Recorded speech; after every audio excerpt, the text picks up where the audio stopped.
'cause you are on my side. I trust you with my life. I know my story, it isn't over, even against all odds. You are a faithful God. That's who you are. Hi, my name is Todd Scopio. Thank you for letting me share my faith story with you. I'm here to tell you a little bit about the different ways that God manifests himself to me. God, the Creator. I'm going to begin my faith story before my birth. You see, my mother started young, unexpectedly young. She was a high school senior about to graduate when she discovered that she was pregnant. My grandparents and their children were Catholic.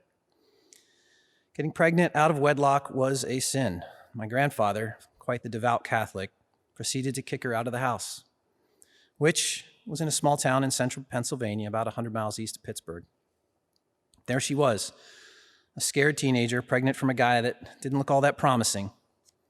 She made do. She found a job at a local Sylvania factory, got an apartment. She tried to set things right by getting married the day before I was born. To my knowledge, there was no shotgun involved, but upon my birth, legend has it my grandfather melted after seeing me and his heart grew 3 sizes larger that day. My faith story starts here because the faith of my grandfather, passed on to my mother, held firm in the commitment that all life is sacred. At a time in the 60s, an abortion would not have been that unusual, but God saw to it through my mother's love for him that I would be born. God was in her life, and through that brought me to life. I would be baptized and raised Catholic. God the nurturer. My mother went on to have my sister 13 short months later, followed soon after by a divorce from a husband who couldn't hold a job, wouldn't be there for his kids, and in general wasn't fit to be a husband or a father. Because he either couldn't or wouldn't pay any child support, my biological father surrendered all rights. My mother was granted full and complete legal custody of my sister and me. A few years later, just a month before my 5th birthday, my mother remarried. She met a door-to-door salesman selling Encyclopedia Britannica. For the younger folks out there, that was our internet. Anyway, he's a full-blooded Italian, raised on the harsh streets of South Philly, a boxer, an ex-Marine. More on him later. My faith story continues with my role in the church. My mother couldn't afford Catholic school, so I attended public school and began CCD, which is Catholic Religious Education, in kindergarten. I had my first communion in 2nd grade, after which I became an altar boy. I remained in CCD and an altar boy throughout my entire childhood, all the way through my high school graduation. Despite the terrible stories that have emerged about the Catholic Church in America, my experience was wholesome, enriching, and life-giving. I never encountered a priest that was in any way inappropriate. To the contrary, they genuinely cared for the spiritual growth of every child in their care. I was confirmed in 8th grade. I received my own rosary, which I proceeded a year later to put in an old toolbox and bury under our patio. Now, you might think I somehow turned from God and wanted to bury him, but quite the contrary. I care deeply, and I put the rosary in there with some other valuable items to protect them, sort of like a time capsule. Of course, a few months later, my mother discovered the hole that I had dug, made me pull the toolbox out, and she was flabbergasted to discover a rosary inside. I think I was spared the wooden spoon that night, but I was still infused with a bit of motherly consternation. Suffice it to say, I had to use the rosary quite a bit in the days that followed. God the silent. During my childhood, I never fully bonded with my stepfather. He had never completed high school. He had his own business selling swimming pools. While I was a great salesman, he was a terrible businessman and never made a profit. My mother, having moved on to become a nurse, was really the sole breadwinner of the family. She had enough money to hire a babysitter to take care of us after school before she got home, but then our babysitter, herself being mentally challenged, accidentally lit her hair on fire one day. My mom knew something had to change. She switched to 3rd shift so that she could be there for us when we got home from school. She was constantly exhausted, and after a couple years, she felt we were old enough to take care of ourselves and went back to a day shift. And thus, my sister and I became latchkey kids, although in those days, we never really stayed inside behind a door. We just drop our school stuff and head outside to play. My stepfather would make an occasional outreach to be dad-like in his own way. He enjoyed fishing. One weekend, I think I was 11, he took me out to a local lake fishing for the night on his pontoon boat. I wasn't that fond of fishing, but it was a chance to bond with a man that I didn't really relate to very well. We had a decent evening, not catching anything that I can recall. Slept on the deck of the boat in the middle of the lake overnight. And as the sun began telegraphing its coming arrival, I woke and I really had to pee. My stepfather was asleep. There were a couple other boats in sight, and I really had to go. But I was embarrassed to try to go from the side of the boat, so I turned on the quiet motor, guided it to the nearest shore. I got the boat as close as I could to a small island and took a leap of faith. Now, if you're familiar with Newtonian physics, every action has an equal and opposite reaction. So I pushed off the boat with one foot, determined to land on shore, but instead the boat leapt backward. I plunged into the waters and shuffled to the island soaking wet. Well, this should have been a funny moment. My stepfather arose in a shocking state, berated me in what seemed like forever as I cowered, yelled for me to just go to the bathroom. Being wet and humiliated, I lumbered into the trees to relieve myself, and once back in the boat, he decided pretty sternly to end the trip, not take me fishing again. We went to the dock, packed up, and headed home. I haven't fished since. See, my stepfather was, for our family, a true Jekyll and Hyde. He was haunted by a demon many of us know as alcoholism. It possessed him like an all-consuming fire. During the day, he could be reasonable, funny, even likable. But after work every day, he'd head to the bar, arriving home around 11 o'clock at night. It was at that point my sister and I would be awakened by a verbal assault that he would lay upon my mother until 1 or 2 a.m. every night for years. He was abusive, verbally, emotionally, and in other ways that leave invisible scars. There was even the night as a team, my sister and I had huddled upstairs listening to the barrage of words he hurled at my mother. When I began to hear slapping, I proceeded to retrieve his rifle from my parents' bedroom and contemplate what I would do if it turned more violent. Frightened to fail, equally frightened to succeed. Scared out of my wits, I called upon God that night to help me. And in an immediate answer to my prayer, that confrontation subsided. My sister and I took deep breaths as I returned the rifle to its home and climbed back into bed near 2 a.m., having to rise at 6:15 the next morning to catch the bus to school and pretending as if everything at home was fine. There were times my mother would take us and flee to my grandparents' house, times where I'd escape my room to an outside roof preparing to run if he'd entered my room to carry out threats that he'd lay bare to my mother. He would stand outside my bedroom door as a last barrier protecting me. And through it all, I'd ask God to get me out, to get us out, to help us, to help my sister, to help my mother. But the nights, they never ended. God, the revealer. By spring of my senior year, my mother and stepfather had finally separated. He was out of the house, and we could finally enjoy a full night of sleep. That fall, during my first year of college at Penn State, I was awakened early by a phone call from my aunt and uncle, who lived nearby and asked to meet me. I dressed quickly and walked up campus to see what they wanted. They were already there waiting for me, and they delivered the news. My stepfather had taken his own life. I broke down immediately. I reached for my uncle and began flooding his suit jacket with unstoppable tears. Tears of sadness. I was heartbroken. This man who had tormented us for more than a decade was gone, but somehow I was still sad. I was sad because with his death, I lost any opportunity to have a real father. I'd never known my biological father. I still haven't met him to this day. Well, I never looked at my stepfather as a real father, and I'd always wanted him to become one. And when he died, my dream of having a father died with him. All I could say to God was, why? Why? Why would you never give me a father? Why would you take away the only chance that I had?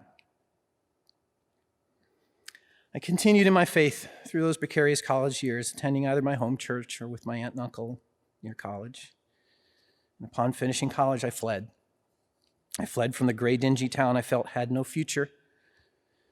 I fled from the painful experience that robbed my past.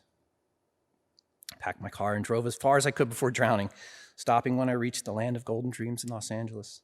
It wasn't long before I met a cute girl that stole my heart. She was Catholic. I thought, wow, God listens. During our short courtship, I could hear God telling me to be careful. Maybe this wasn't what you thought, but being young, impetuous, and immortal, I didn't listen.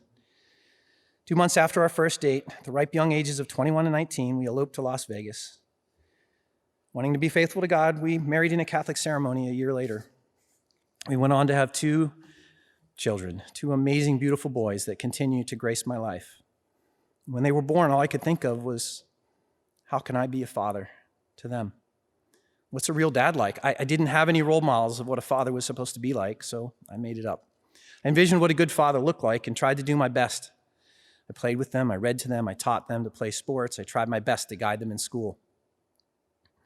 I raised them Catholic, sending them to CCD, and even tried but failed to get them to be altar boys. Being a dad, a worthy dad, was the most important facet of my life, to give them something I'd never had. But 2 kids was enough for me, so I got fixed. I was done having children. After all, I've got life all planned out at this point. 16 years after I'd married, it was no more. She had decided that she didn't want to be married anymore, that she missed her young party years, and this wasn't the life that she wanted. As a parent, I had been immortal, but only for a limited time. My wife was gone. The life that I thought laid ahead disappeared into a cloud of uncertainty. I was alone, and I had failed. I failed as a husband, but worse, I failed as a father. My boys would not have that Norman Rockwell childhood. They would become another statistic, kids in a broken family. It was the worst failure that I could have.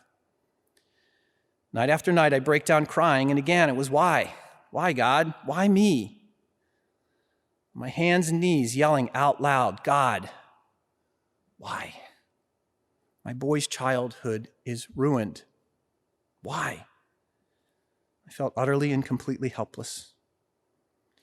I never believed God was inflicting this on me, but I'd hoped he would at least help me understand what was happening.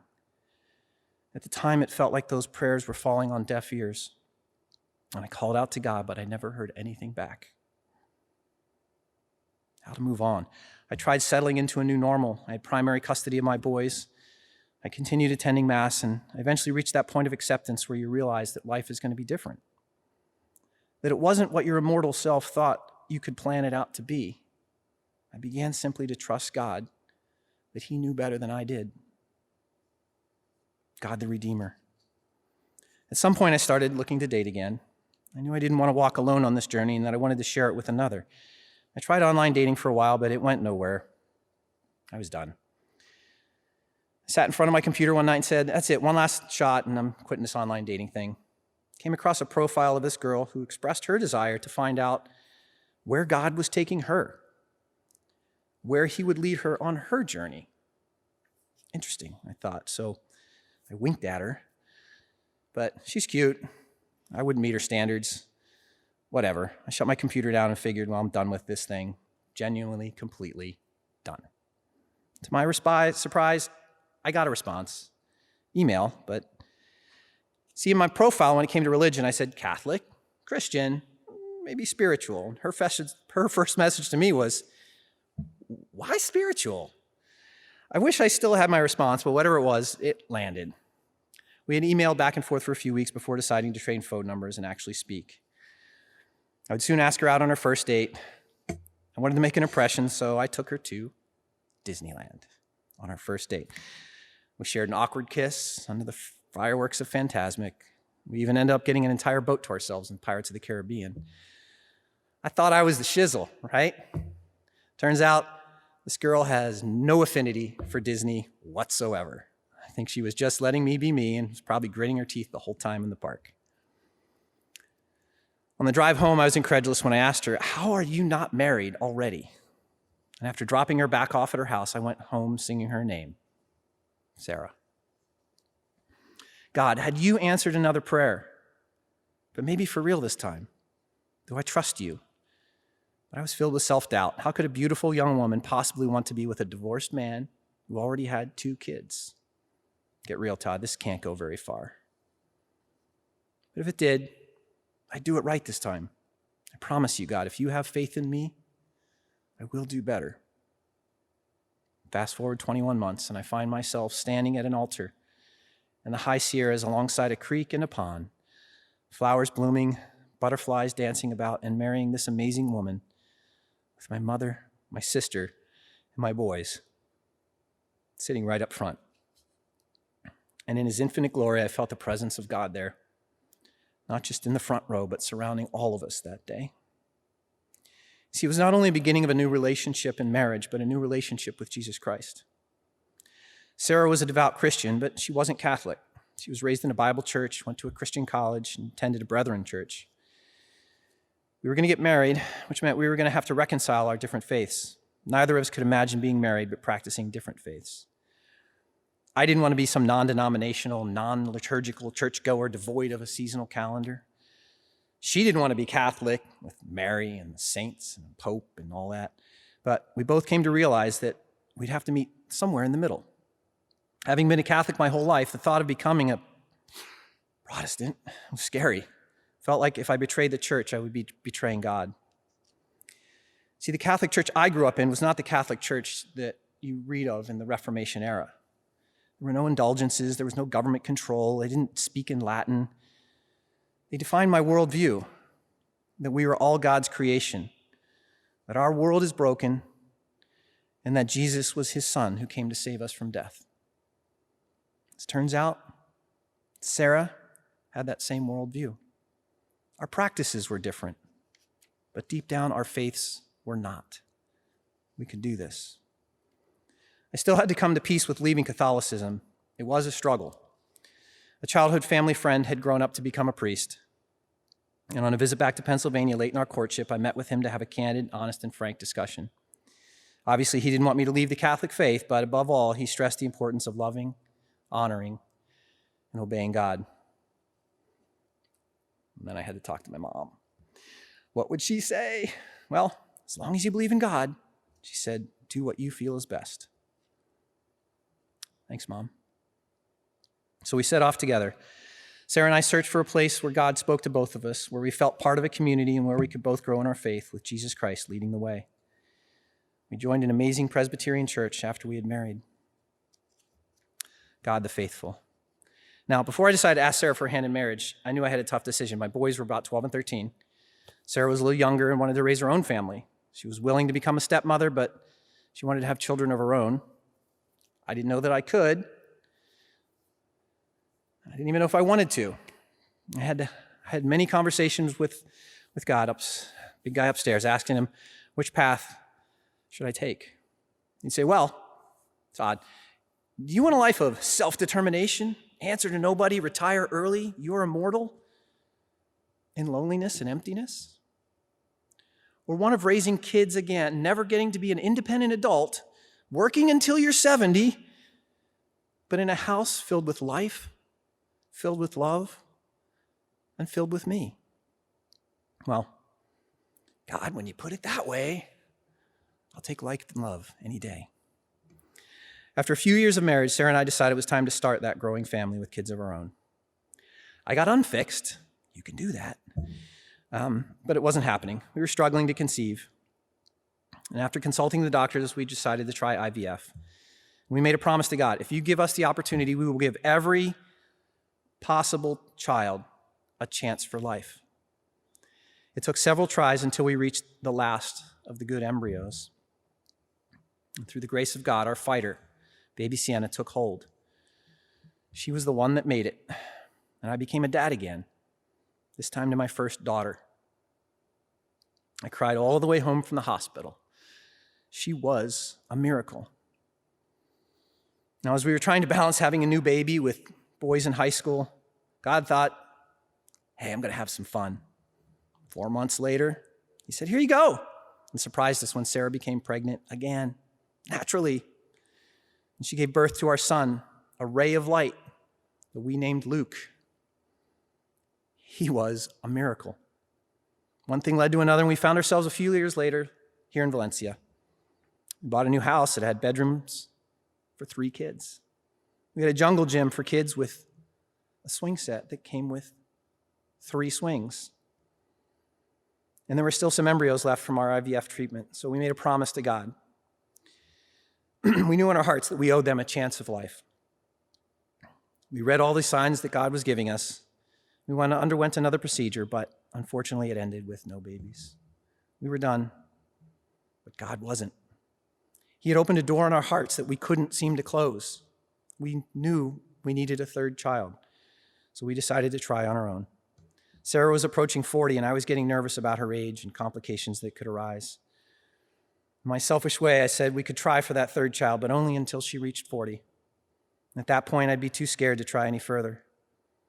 The months went on, but conception eluded us. Her 40th birthday had arrived. We had a joyous celebration that day with a big bash on a boat with lots of friends. But it was bittersweet, knowing that our chances of having a 3rd child had ended. A week after her birthday, I left on a pre-planned 3-week motorcycle journey with my oldest son. I prayed hard that first week on the road, with God convincing me, keep trying. A few days later in that trip, I found myself feasting at a Dairy Queen in northern Wyoming. And I got a text. It was Sarah. It was a picture. It was a pregnancy test. It was positive. She was pregnant. And we were going to have our 3rd child to fill our house, a little girl that we named Savannah. She was a miracle. God the merciful. I'd be reticent to also not include in my faith story my visits to Lebanon to minister to Syrian refugees. With my brothers and sisters here at CLC, God has opened my eyes to the misery that exists in our fallen world. He began to teach me what it means to be a servant, even if I fall far short of what my heart tells me I should be doing.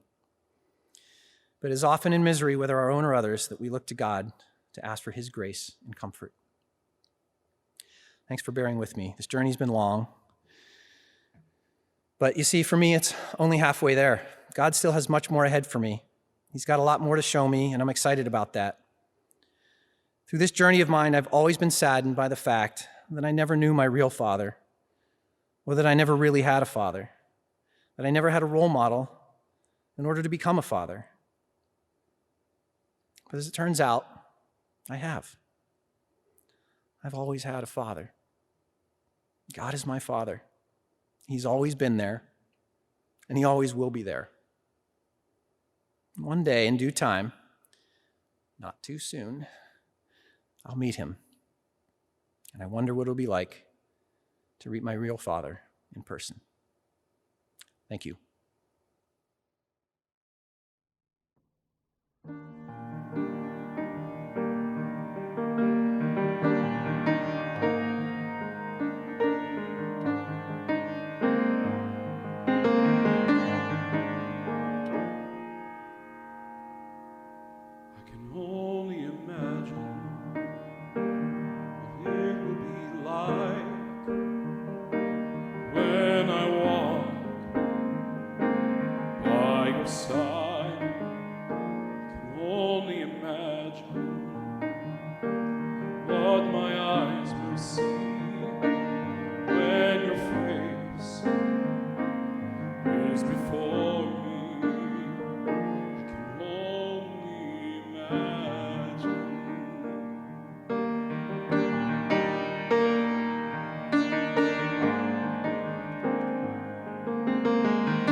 Holy Emmanuel,